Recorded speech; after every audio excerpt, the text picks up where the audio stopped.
हर खबर पर होगी आपकी पकड़। डाउनलोड कीजिए एबीपी लाइव ऐप। लेकिन फिलहाल आप जानते हैं वहाँ फ्रांस में हालात जो हैं वो बहुत ज्यादा बेहतर नहीं है, बहुत ज्यादा संवेदनशील बने हुए हैं। और इसीलिए प्रणय, आप जरा मुझे ये बताइए कि अब जिस तरीके से सारी मुस्लिम कंट्रीज एक हो गई हैं, वो बांग्लादेश के पूर्व जो अध्यक्ष हैं, देश का पूरा जिम्मा जिन्होंने संभाला था, प्रधानमंत्री, राष्ट्र अध्यक्ष मैं कहना चाह रही थी, उनकी तरफ से ये कहा गया कि नहीं, फ्रांस में कत्ल और फ्रांस का कत्ल जायज है। इस तरीके के जब बयानात आते हैं प्रणय, तो समझ में आता है कि हालात वाकई हाथ से निकलते हुए दिख रहे हैं। आप महातिर मोहम्मद की आप मलेशिया के पूर्व प्रधानमंत्री महातिर मोहम्मद की तरफ से किए गए ट्वीट का शायद जिक्र कर रही हैं रूबिका।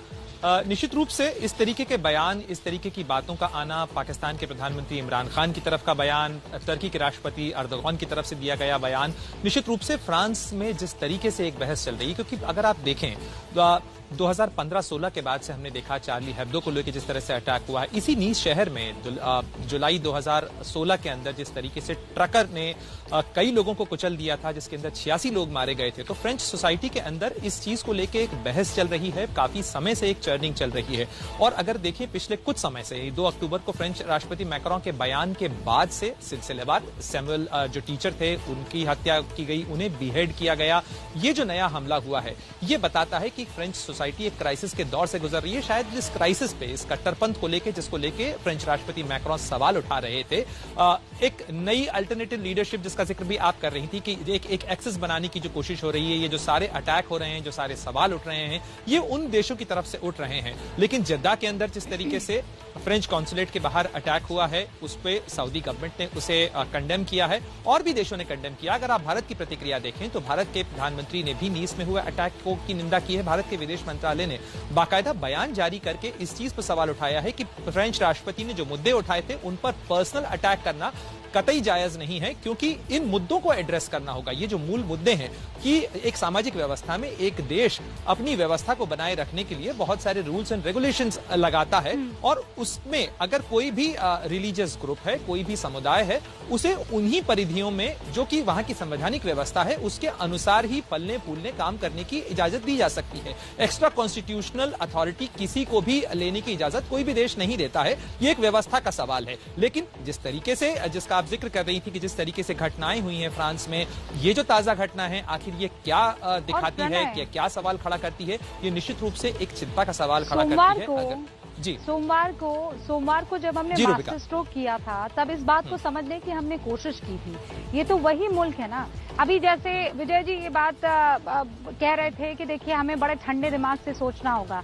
अरे भाई, ठंडे ही दिमाग से इस वक्त सोचा जा रहा है। ठंडे ही दिमाग से फ्रांस ने वो लोग जो सताए हुए थे बगदादी के, उनको शरण दी थी।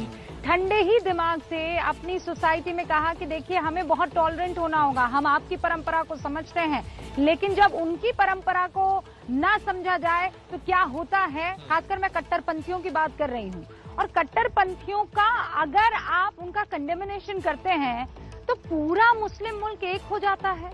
क्यों? क्योंकि आपका कोडिफाइड रिलीजन है। क्यों? क्योंकि एक शील्ड आ गई है कि देखिए इस्लाम के खिलाफ। अरे ये इस्लाम के खिलाफ है या फिर उन कट्टरपंथियों के खिलाफ, इसके बीच में तो एक लाइन ड्रॉ करनी होगी ना प्रणय।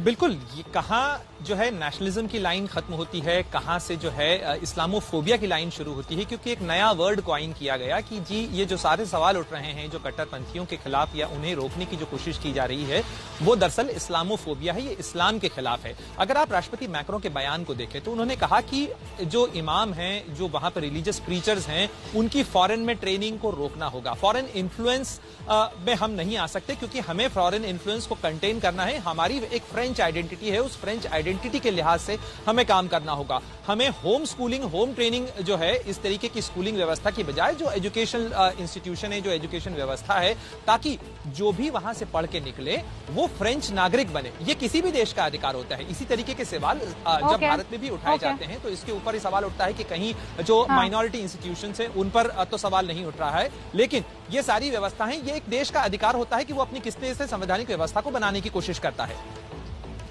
जी, ऑलराइट, प्रणय, विजय जी भी हमारे साथ बने हुए हैं। विजय जी, मैं आपसे ये जानना चाह रही हूँ कि इस वक्त फ्रांस में हालात कैसे हैं और ऐसी कोई स्थिति ना हो उससे निपटने के लिए तैयारियां कैसी हैं?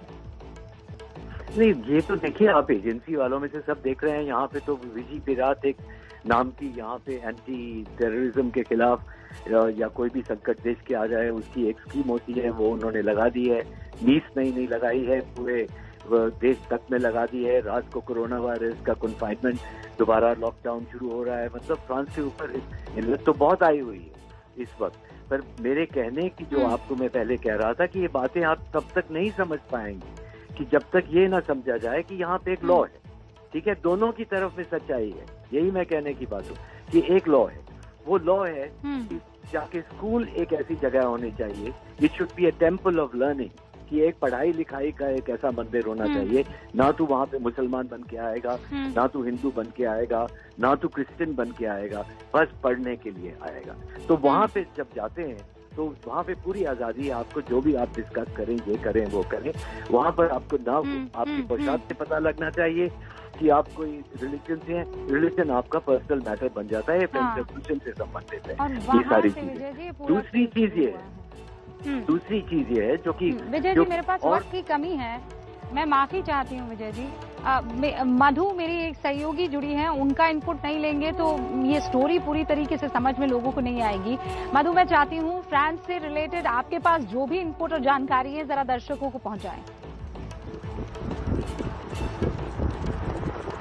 जी बिल्कुल, फिलहाल सिचुएशन अमेरिका में ऐसी है कि चुनाव प्रचार के लिए जो बाइडेन और डोनाल्ड ट्रंप जो है वो आज फ्लोरिडा राज्य में जाएंगे और वहां पर वो इस मुद्दे को उठाएंगे या नहीं, ये बहुत देखना जरूरी है। क्योंकि फिलहाल देखा जाए कि इस बार के चुनाव प्रचार में जो मिडिल ईस्ट का मुद्दा है वो अभी तक बिल्कुल छाया नहीं था, लेकिन डोनाल्ड ट्रंप के चुनावी कैंपेन के लिए, जो 2016 का चुनावी कैंपेन था, उसमें यह मुद्दा बहुत ज्यादा गंभीर था और उनकी सारी पॉलिसीज जो है वो इस पर काफी निर्भर भी करती हैं। 2017 में उन्होंने 7 कंट्रीज पर बैन लगाया था और 2018 में उन्होंने जो जेरूसलम है उससे इजराइल अपने यूएस एम्बेसी को वहां पे शिफ्ट किया था। तो अमेरिका के जो मुस्लिम समुदाय है उनकी कड़ी नजर है कि अगर डोनाल्ड ट्रंप को दोबारा आते हैं तो क्या ये मसला गंभीर होने वाला है उनके लिए। तो अब तक तो चुनाव प्रचार में उन्होंने इस पर इतनी कोई बात नहीं की है, लेकिन आज फ्लोरिडा राज्य जो बैटल ग्राउंड स्टेट है और वहां पर मुस्लिम समुदाय भी इम्पोर्टेंट हो जाता है। मिशिगन जो बैटल ग्राउंड स्टेट है वहां पर मुस्लिम समुदाय 3% का है, वहां पर ये बहुत तो अब ये बड़ा मुद्दा बनने वाला है।